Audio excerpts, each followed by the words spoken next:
University of Sheikh Hasina একমাত্র possible যেখানে বিজেপির ইলেকশন পিএইচডি করে দেওয়া সম্ভব, আর কোনো ইউনিভার্সিটি নেই।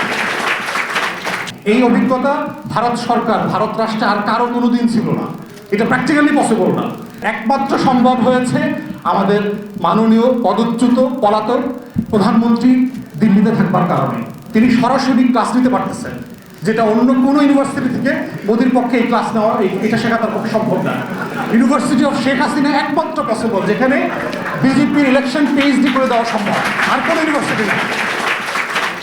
বিজেপি আর তৃণমূল কংগ্রেসের ভোটের ডিফারেন্স দেখেন, আমি দেখলাম সম্ভবত 32 লাখ, 31 থেকে 32 লাখ ভোটের ডিফারেন্স। এসআইআর সম্প্রতি যেটা করেছে, সাবস্ট্যান্সিয়াল ইন্টেন্সিভ রিভিশনের নামে যেটা করেছে, ভোটার তালিকা থেকে 1 কোটির উপরে মানুষকে বাদ দিয়েছে। তার ভিতরে 30 থেকে 35 লক্ষ হচ্ছে মুসলমান, এবং এই মুসলমানরা 293টা আসনের ভিতরে 130টা আসনে ডিসাইসিভ ফ্যাক্টর আকারে কাজ করে। তার ভিতরে 60-70টা আসনে আছে মুসলিম মেজরিটি ডিস্ট্রিক্ট। তো এই বিশাল জনগোষ্ঠীকে আপনি ভোট ব্যাংক থেকে নাই করে দিলেন। থার্ড যেটা করেছে, টোটাল ল এনফোর্সমেন্ট এজেন্সি কেন্দ্র থেকে ফোর্স পাঠাইছে। সেন্ট্রাল গভর্নমেন্ট দিল্লি থেকে 2.5 লক্ষ ফোর্স পাঠাইছে টোটাল নির্বাচনী আইন শৃঙ্খলা ম্যানেজ করবার জন্য। অতএব স্টেটের পুলিশিং ফাংশনাল ছিল না। ফোর্থ হচ্ছে 650-র উপরে ব্যুরোক্র্যাটস, আমলা এদিক সেদিক রদবদল করে এই নির্বাচনে প্রিজাইডিং অফিসার, টিচার যাদেরকে দেওয়া হয় না দেওয়া হয়, পুরো নিয়ন্ত্রণটা কেন্দ্রীয় সরকার করেছে।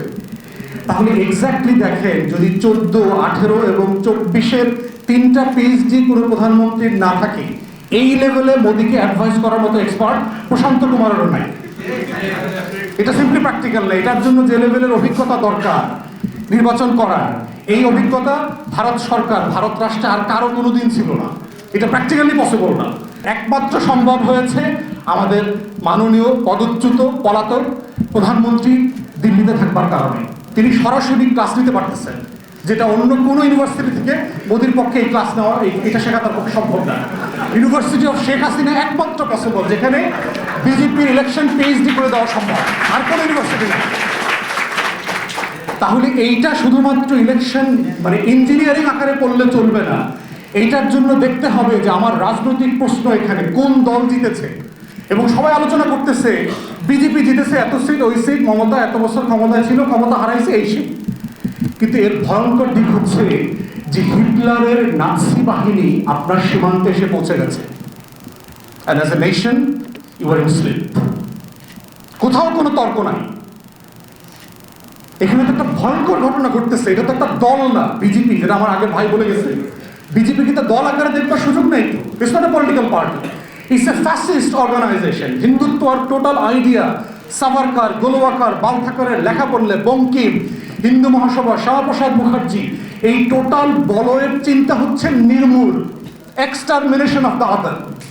অপরকে নির্মূল করে দেওয়া হচ্ছে তার পলিটিক্যাল আইডিওলজি, এবং সেই অপরটাকে মুসলিমস, খ্রিস্টানস, যত মাইনরিটি আছে। এবং এক্স্যাক্টলি সেই ঘটনাগুলো ঘটবে। গত 14 বছর যেটা আপনারা কাশ্মীরের খবর আকারে পড়েছেন, উত্তরপ্রদেশের খবর আকারে পড়েছেন, মধ্যপ্রদেশের সেই মুসলিম গরু ব্যবসায়ীকে ট্রাক থেকে নামায়া পিটায় মারা ফেলছে, এই গল্প শুনেছেন। আপনারা বারাণসীতে শুনেছেন, গুজরাটে শুনেছেন। সেই গল্পগুলো আজকে পশ্চিম বাংলায় শুনবেন, আপনার সীমান্তের কাছে। যেই রাষ্ট্র তার নিজের নাগরিক 9 পুরুষ 10 পুরুষ ধরে, ইভেন ধরেন নবাব পরিবার, সিরাজউদ্দৌলার যে পরিবারের সদস্যরা যারা এই দেশের শাসক ছিল, তাদেরকে ভোটার বানায়নি, বলে কাগজ লাগিয়ে নেই। আমাকে হাসিনার কাগজ আছে থেকে কোথায়? আওয়ামী লীগের লোকজন ক্রিকেট খেলে, জিমে যায়, এখন কাগজ আছে, খেলা থাকে থাকে কেমনি? তাহলে কাগজ যদি ইস্যু থাকে, তাহলে তো আমাদের মাননীয় সাবেক প্রধানমন্ত্রী তো কাগজপত্র নাই। কাগজ প্রশ্নে আপনি কেন মুসলমানদেরকে শুধু ভোটারলেস করছেন? কারণ সে আদারকে এই ভারতের অংশ মনে করে না। তার যে অখণ্ড ভারতের আইডিয়া, হিন্দু, হিন্দি, হিন্দুত্ববাদ, এই হচ্ছে অখণ্ড ভারতের আইডিয়া। হিন্দু মাউন্টেন যেটা হিন্দুকুশ মাউন্টেন আছে, সেখান থেকে শুরু করে একদম ইন্ডিয়ান ওশেন পর্যন্ত, এর ভিতরে ডানে বামে যা আছে, এর পুরোটা নাকি তাদের এক সময় ছিল।